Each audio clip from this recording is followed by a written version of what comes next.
Así que hoy vamos a ir a Mateo capítulo 14 y vamos a leer allí desde los versículos 13 al 21.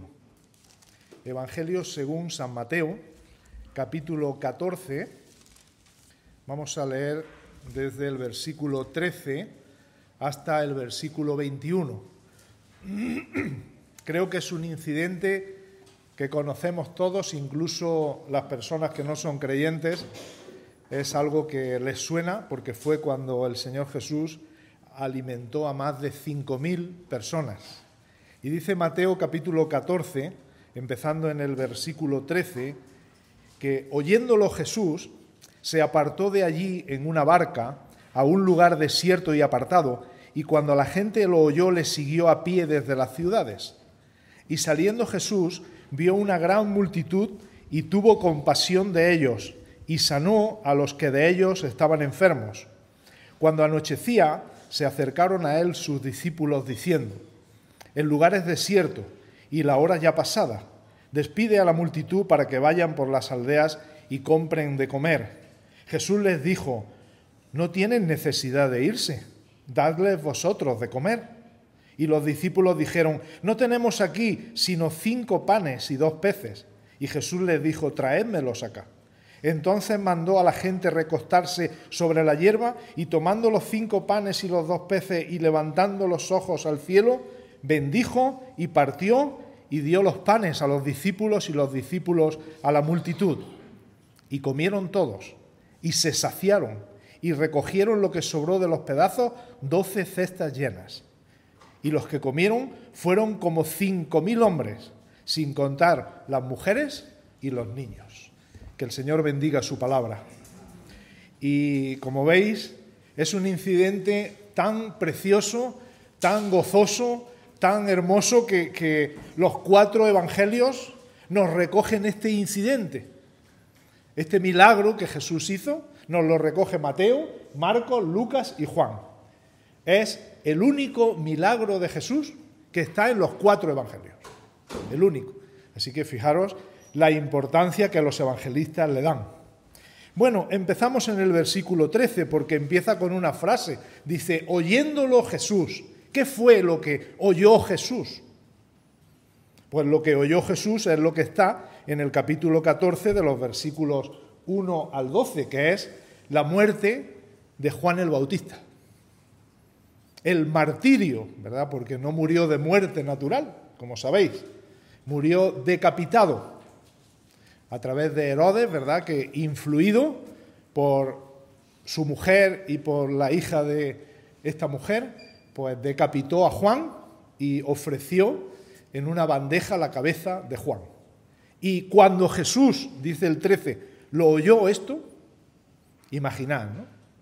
Conocía a Juan, tenía algún parentesco con él, algunos dicen que era su primo, yo no sé exactamente si bíblicamente se puede demostrar eso, pero algún parentesco tenía con él y sobre todo tenía una gran vinculación espiritual. Así que cuando lo oyó Jesús, dice el 13 que se apartó de allí, se fue a un lugar solo. Esa noticia de la muerte, esa noticia de que los discípulos de Juan enterraron a Juan, creó en Jesús la necesidad de irse solo, apartarse, estar un tiempo liberado del ajetreo diario. Es lo que se llama el tiempo de duelo, el tiempo de luto, necesario cuando hay cualquier tipo de pérdida, especialmente la muerte de un ser querido. Pero cuando hay cualquier tipo de pérdida, es necesario emplear este tiempo de duelo y también es necesario, queridos hermanos y hermanas, respetar este tipo de duelo. Jesús se fue a un lugar aparte. Y ahí vemos la humanidad de Jesús. Él era tan humano como podemos ser nosotros. Él tenía sus emociones, tenía sus sentimientos, tenía el dolor en el corazón al poder ver y apreciar todo lo que había ocurrido con Juan, qué forma tan injusta de que un profeta de Dios muera de esta manera, y él necesitaba, ¿verdad?, organizar sus pensamientos, si podemos hablar así, ¿verdad?, del corazón y de la mente de Jesús. Él necesitaba estar solo durante un tiempo. Y como digo, Él era humano, igual que nosotros lo somos, pero también era divino, era el Hijo de Dios. Es el Hijo de Dios. Así que eso es lo que los teólogos llaman, por si lo encontráis por ahí escrito en algún libro, la unión hipostática. Jesús, Dios, hombre, en una única persona indivisible. Una persona, pero que es Dios y es hombre al mismo tiempo. 100% hombre, 100% Dios, pero sin pecado. Importante esto, ¿verdad? Porque algunos quieren humanizar tanto a Jesús que dicen, bueno, Jesús es como uno de nosotros y Él tenía fallos igual que tenemos nosotros y Él a veces se pasaba hablando como nosotros. No, hermanos, no. Eso no lo vamos a permitir nunca porque la Biblia no lo permite. Y lo hemos leído antes, ¿verdad? Impecable, apartado de los pecadores, santo, inocente, sin mancha. No es como nosotros, hermanos. No es como nosotros. Nosotros fallamos. Nosotros, aunque seamos creyentes y ya hayamos sido santificados por la sangre de Cristo, nosotros tenemos errores, nosotros pecamos. Él nunca pecó. Así que, igual que nosotros en cuanto a humanidad, sí, pero sin pecado. Así lo destaca la Biblia. Sin embargo, mirad el versículo 13 lo que sigue diciendo, que aunque se apartó de allí en una barca a un lugar desierto y apartado para estar solo, cuando la gente lo oyó, le siguió a pie desde las ciudades. Ya si leéis 14:1, dice que en aquel tiempo Herodes el tetrarca oyó la fama de Jesús. Así que Jesús ya había alcanzado cierta fama en el buen sentido, por sus milagros, por sus mensajes, por la manera de hablar y de hacer las cosas. Jesús había tenido cierta fama entre las personas. Y por eso dice que cuando la gente oyó que se había ido a ese lugar desierto, le siguieron a pie desde las ciudades. Y empezaron a juntarse, ¿verdad? Y nos lo podemos imaginar. De un pueblo salían un grupo, de otro pueblo salían otro grupo, de otro pueblo otro grupo, y se iban juntando en el camino y decían, madre mía, ¿cuántas personas van ya? Bueno, ya sabéis, más de 5.000. Así que todos estos se fueron juntando y dice en el versículo 14 que cuando salió Jesús, cuando salió del lugar en donde Él estaba apartado, en donde Él era el lugar de su retiro, cuando salió Jesús vio una gran multitud. Y ahora yo me preguntaba, ¿cuál hubiera sido nuestra reacción? Me están interrumpiendo mi tiempo de descanso, me están interrumpiendo mi tiempo de duelo, pero dice que cuando Jesús, después que se había apartado, salió y vio esa gran multitud, dice el 14, tuvo compasión de ellos, con los ojos con los que miraba Jesús a las personas. Muchas veces no es con los ojos con los que los miramos nosotros. Para nosotros muchas veces las personas son un estorbo, son un fastidio, son alguien que interrumpe el descanso, alguien que interrumpe el reposo, alguien que tengo necesidad de estar solo, lo estoy pasando mal y tú vienes a interrumpirme. Es que no es legítimo que yo emplee este tiempo que acaba de fallecer Juan y yo me he enterado de esto y han venido los discípulos y me lo han dicho. Estoy triste, dejadme en paz. Pero Jesús salió, vio esa gran multitud y cuando vio esa gran multitud no se agobió, sino tuvo compasión de ellos e incluso dice el 14 al final que sanó a los que estaban enfermos de entre ellos.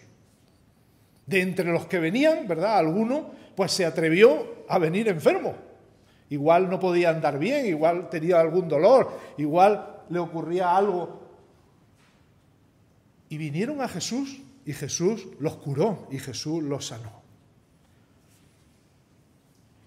Con esa multitud de personas que se habían desplazado desde las aldeas de forma espontánea, escuchando a Jesús, escuchando sus mensajes, escuchando lo que Él hablaba, les dio la noche. No era esto de no hables más de 20 minutos, que si a los 20 minutos no has terminado ya la gente se va a distraer. No, hermanos, estaban bien, estaban a gusto. estaban aprendiendo. Y fue pasando el tiempo. Y claro, Jesús quizá hacía paradas, ¿no? Y durante ese rato pues bebían agua o hacían algo, se movían un poco de sitio, pero pasaron el día y les llegó la noche. Y dice el versículo 15 que cuando anochecía se acercaron los discípulos a él. Y para los discípulos, igual que para nosotros, esa multitud era agobiante. ¿Qué haremos con ellos? Bueno, es muy fácil. Los despedimos, ¿verdad? Es lo que ellos pensaron. Ante esta gran multitud que está escuchando la palabra, bueno, pues mira, id en paz. Buscaros la vida, id por las aldeas, comprad de comer, buscaros algún sitio donde dormir. No os podemos atender. Nosotros no podemos hacer nada. Señor, despídelos para que se vayan cuanto antes y tengan tiempo para buscar comida y alojamiento. Pero la alternativa de Jesús, la manera de ver las cosas Jesús, es distinta a la de ellos. Por eso hemos dicho antes que Él es humano igual que nosotros, pero no es como nosotros. Y Él ve a la multitud y les dice a los discípulos, pues mirad, ya que han venido de aldeas lejanas y están escuchando la palabra de Dios, dadles vosotros de comer. Vaya, ¿qué cosas decía Jesús? Si Él sabía que no tenían nada ellos tampoco. ¿Cómo le iban a dar de comer? Mirad, yo creo, igual que muchos comentaristas, que esto no es una expresión irónica, no es algo que el Señor dice para poner en evidencia a los discípulos y decirles, mirad, qué miserables sois, que no tenéis ni siquiera para darle de comer a esta multitud. Pero es que darle de comer a 5.000 personas es muy complicado, hermanos. Vosotros habéis asistido a eventos en los que había 100, 200, 300 personas y ya es difícil darle de comer a todas esas personas. 5.000 personas es complicado. Y dadle vosotros de comer. Los discípulos dirían, Señor, pero ¿qué estás diciendo? ¿Cómo le vamos a dar nosotros de comer? Imposible. Pero fijaros, el Señor está haciendo algo con ellos. El Señor es el maestro, el que tenía que enseñarles a ellos lo que iba a venir después. Y lo que iba a venir después, luego lo explican Pedro y lo explica Pablo, ellos tenían que apacentar la grey de Dios, tenían que dar de comer a la grey de Dios. Espiritualmente hablando, claro que sí. Y algunas veces también es necesario que no solo sea de manera espiritual, sino que hay una persona en casa que está escuchando la palabra de Dios y le dice, oye, ¿quieres tomar algo? Oye, ha llegado la hora de comer, ¿te quedas a comer? Oye, pero especialmente ellos están aprendiendo esa tarea que luego asumirían después cuando Jesús ya no estuviera, la de dar de comer al pueblo de Dios en el sentido espiritual. De una u otra manera vinieron los discípulos a Jesús y no se enfadaron con él, sino que, como veis, Jesús les dijo, dadle vosotros de comer, y en el 17 le dicen los discípulos, Señor, somos humildes, no tenemos aquí nada más que 5 panes y 2 peces. Esto es como decir, no hemos traído dos bocadillos o 3 y tenemos a 5.000 personas. ¿Cómo vamos a comer con estos 2 o 3 bocatas? Esto es imposible, ¿verdad?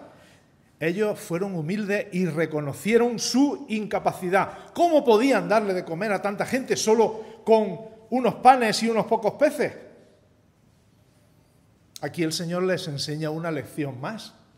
Por vuestras propias fuerzas no podéis apacentar la grey de Dios. Sois insuficientes. No tenéis los medios ni tenéis la sabiduría para llevar adelante esta grey de Dios, estas personas que van a ir creyendo. No podéis atender a los que se acercan a Jesús, pero el Señor está cerca para ayudaros. Y hoy nosotros sabemos que no tenemos capacidad para apacentar la grey de Dios si no fuera porque el Espíritu de Dios está a nuestro lado y porque el poder de Dios nos acompaña. Dice la Escritura en Juan, como digo, está en los 4 evangelios, lo podéis leer. En Juan dice que uno de los discípulos, Andrés, hermano de Simón Pedro, le dijo, aquí hay un muchacho, es decir, que los 5 panes y los 2 peces no eran ni siquiera de los discípulos, sino era de un muchacho que el chaval pues se había llevado esos 5 panes y esos 2 peces. Eso está en Juan capítulo 6, 8 y 9. Ahora yo os vuelvo a preguntar para que sigamos dándonos cuenta cómo Jesús está hecho de una pasta diferente a la nuestra. ¿Cuánto tenéis? 5 panes y 2 peces. Hemos venido al campo, estamos 5.000 personas, nos hemos traído 4 bocatas. Vamos a darle de comer a estas personas. Y alguien nos presenta a vosotros eso y vosotros sois las gestoras o los gestores de la alimentación de todos aquellos y decís, venga hombre, ¿me estás gastando una broma? Llévate esos 4 bocadillos, eso no vale para nada, no los quiero, fuera. Hay que ir a comprar de comer, yo eso para qué lo quiero. Fijaros lo que dice Jesús. 18. Solo 2 palabras.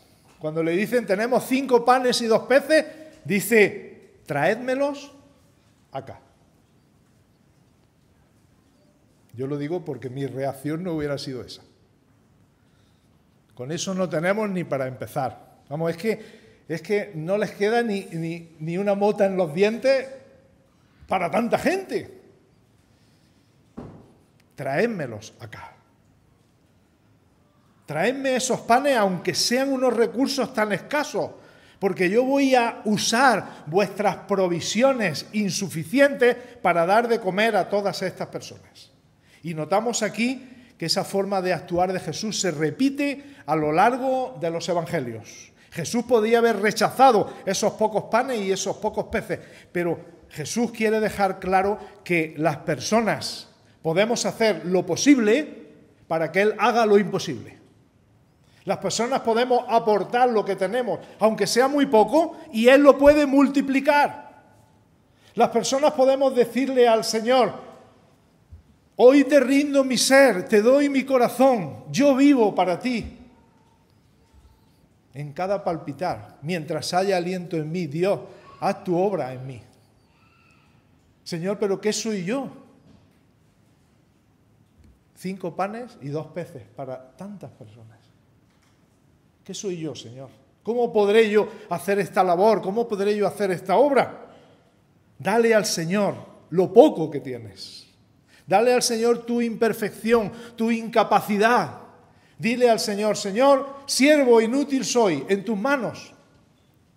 Y el Señor puede multiplicar lo que tú tienes. Él nunca rechaza nuestra cooperación.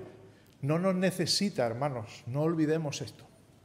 No nos necesita, pero quiere que cooperemos en su obra. Y por eso Él nos anima a participar en su reino, a contribuir con lo que podamos, a ayudar según nuestras fuerzas y con cuánta delicadeza habla a sus discípulos y a las demás personas.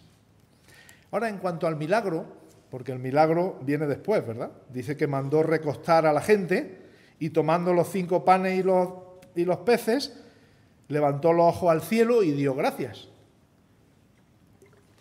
Eso está todo en el 19. Y dio los panes a sus discípulos y los discípulos a la multitud. Y comieron todos. ¿Cómo fue? No lo dice. Los metieron en una cesta y cada vez que abrían la cesta estaba la cesta llena. No lo sabemos. Trajeron muchas cestas vacías y las cestas se fueron llenando. No lo sabemos. Pero mandó recostar a la gente. Y, lógicamente, el Señor, la forma de orar de los judíos, te alabamos, Señor, Dios creador, porque nos has dado el fruto de la tierra. Y dando gracias, ¿verdad?, por ese pan, igual que nosotros es buena costumbre que tengamos también esa acción de gracias cuando vamos a comer, cuando vamos a tomar la comida. Demos gracias a Dios, porque nos ha dado el alimento de ese día. Y cuando dio gracias, empezaron a multiplicarse esos panes y esos peces. Ahora hay ciertos comentarios por ahí que no aconsejamos, a los que llamamos liberales o modernistas, que dicen, bueno, por favor, estamos en el siglo XXI, en la era de las tecnologías, y nadie puede creer que con 5 panes y con 2 peces puedan comer 5.000 personas. Eso.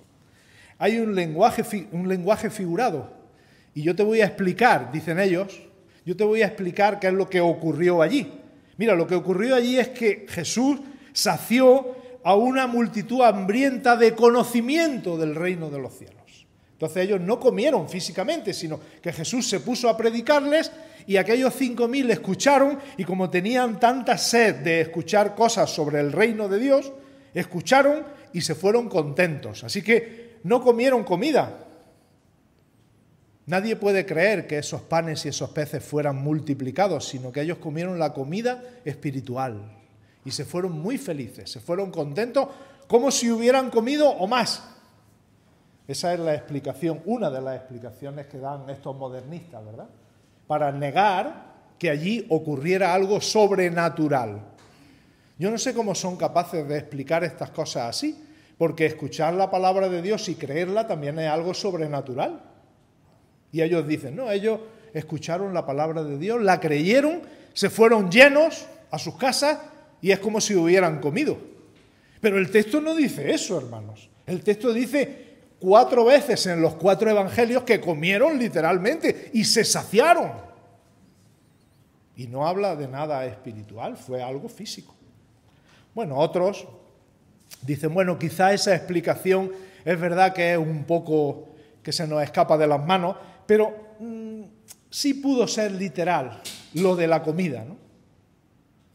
Y es que Jesús se puso a hablarles, dicen ellos, se puso a hablarle a los 5.000 y les dijo, mirad, no tenemos comida. Pero esto se lo inventan, hermano, esto no está escrito. No tenemos comida, pero yo sé que cada uno en su mochila lleva algo. Sacadlo todo y vamos a compartir. Y claro, como nos ocurre en nuestros ágapes, cuando traemos cada uno y compartimos sobra.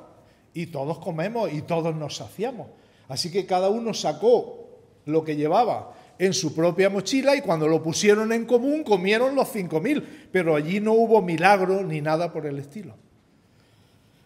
Pero esto dicen los que no creen en los milagros y los que tuercen la Escritura. Nosotros creemos que Jesús es el Hijo de Dios y que puede hacer maravillas, puede hacer prodigios, puede hacer portentos, puede hacer milagros de todo tipo cuando Él lo desea, cuando Él quiere. También creemos que la Biblia es la palabra de Dios y que no contiene errores. Y si la Biblia dice que se saciaron, es porque se saciaron físicamente.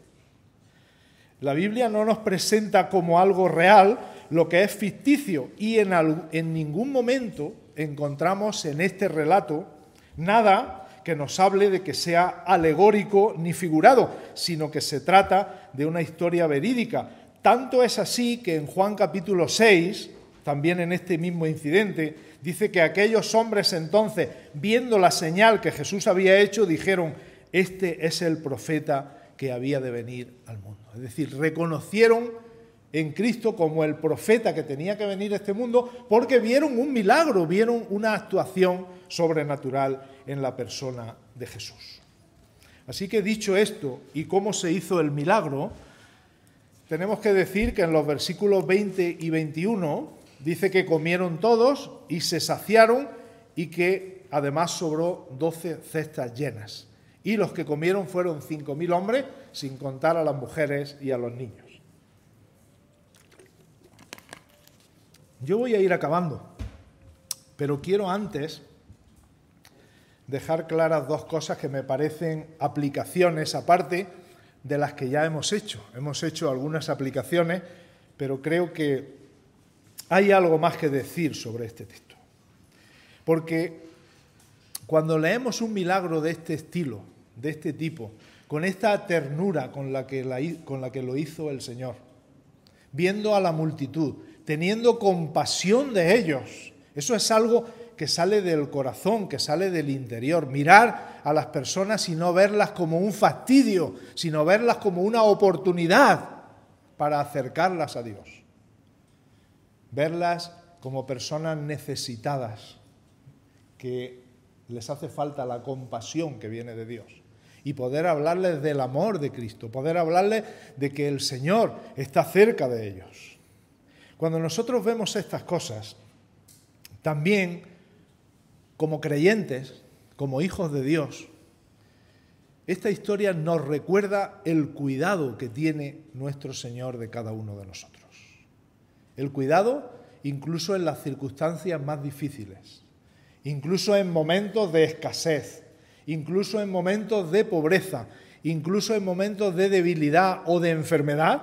El Señor tiene cuidado de los aspectos más básicos de nuestra vida, como el alimento y como el hogar. El Señor, como dice Hebreos, no nos desampara ni nos deja, sino que podemos decir confiadamente: Él es mi ayudador, no temeré lo que me pueda hacer el hombre. Así que realmente el Señor tiene cuidado personal de cada uno de nosotros. Y eso es algo que creo que también se desprende de la enseñanza de este milagro de la alimentación de los 5.000.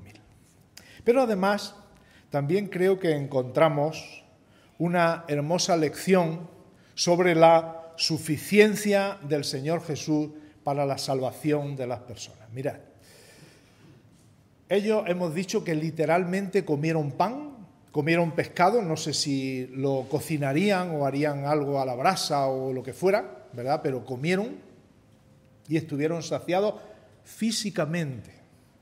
Pero la Biblia nos dice, porque detrás de todos estos milagros siempre hay una lección espiritual, la Biblia nos dice que no solo de pan vivirá el hombre, sino que el hombre vivirá de toda palabra que sale de la boca de Dios. Así que nosotros no nos podemos conformar con decir, cosa que le ocurrió al Señor Jesús en Juan capítulo 6 después de este incidente, decir como esas personas, esos 5.000 que iban detrás de Él: vamos a ir detrás de Jesús porque nos da de comer gratis. Podemos comer pan. Incluso pensaron en hacerle rey. Es fantástico, ¿verdad? Tener un rey así, detrás del cual tú vas y cuando tienes hambre Él hace un milagro y podemos comer todos. Pero como hemos dicho, no solo de pan vivirá el hombre, sino de toda palabra que sale de la boca de Dios. Así que hay una necesidad espiritual que el pan físico, la comida física, no lo puede suplir. Hay personas que creen que sí. Y dicen: mira, yo teniendo lo necesario, ¿yo para qué quiero más? Yo tengo dinero para comer, para irme de vacaciones, para hacer esto, para hacer lo otro, tengo mi casa, tengo mi coche, yo con eso tengo bastante. Pero eso es casi como decir lo que decía Pablo en las epístolas: comamos y bebamos porque mañana moriremos. Entonces, creo que los que estamos aquí tenemos esto claro, pero si hay alguna persona que pueda escucharlo a través de las redes, cuando lo colgamos en YouTube, que sepa que si solamente se conforma con tener el pan necesario, con tener la necesidad física básica necesaria, es una persona que se va a quedar solamente en lo terrenal, como leíamos antes. Pero si tú eres una persona que buscas gloria, honra e inmortalidad, como dice la Biblia, que buscas al Señor, que tienes una necesidad espiritual, que tienes un vacío dentro de tu corazón que solamente sabes que puede llenarlo Dios. Tienes que saber que Jesús es ese pan de vida que puede saciar tu hambre. Que no solamente se trata de tener la comida de cada día o un frigorífico lleno o tener dinero para poder comprar cosas. Que eso no es suficiente, que eso no nos llena del todo, que lo que nos llena del todo es estar llenos de Cristo. Porque Cristo dijo: yo soy el pan de vida, el que a mí viene nunca tendrá hambre. Ese es el problema. El que en mí cree no tendrá sed jamás. Mirad, yo tengo que estar aquí continuamente bebiendo de la botellilla del agua. ¿Por qué? Porque se me queda la boca seca y tengo que seguir bebiendo.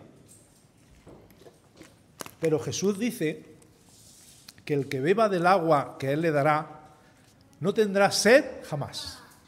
Nunca más tendrá que ir buscando fuentes espirituales de agua, porque ya ha encontrado la fuente definitiva.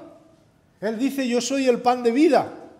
Y nosotros ahora, ¿verdad?, dentro de un rato vamos a comer, porque aunque hemos desayunado esta mañana, ya tenemos hambre y tenemos que volver a comer. Pero el que coma del pan que es Cristo, y Él dice, yo soy el pan de vida, ese o esa no tendrá hambre jamás. Hay una satisfacción eterna, una satisfacción definitiva. Mirad lo que dice Isaías, no hace falta que busquéis este texto. Dice, a todos los sedientos, venid a las aguas. Y los que no tienen dinero, venid, comprad y comed. Venid, comprad sin dinero y sin precio vino y leche. Y ahora mirad lo que dice, y estamos en época de vacaciones. Dice, ¿por qué gastáis el dinero en lo que no es pan? Y vuestro trabajo en lo que no sacia. Oídme atentamente y comed del bien, y se deleitará vuestra alma con abundancia. Cristo es el pan de vida, y su carne y su sangre son el verdadero alimento para el alma. De modo que Él es el único necesario para nuestra salvación y para nuestra satisfacción eterna. Si hay alguna persona que esté escuchando este audio y que vea que su alma no está completa, está insatisfecha, el Señor quiere alimentar tu alma, quiere alimentar tu vida. Cree en Jesucristo y no tendrás hambre y no tendrás sed espiritual jamás. Que el Señor nos bendiga. Amén. Vamos a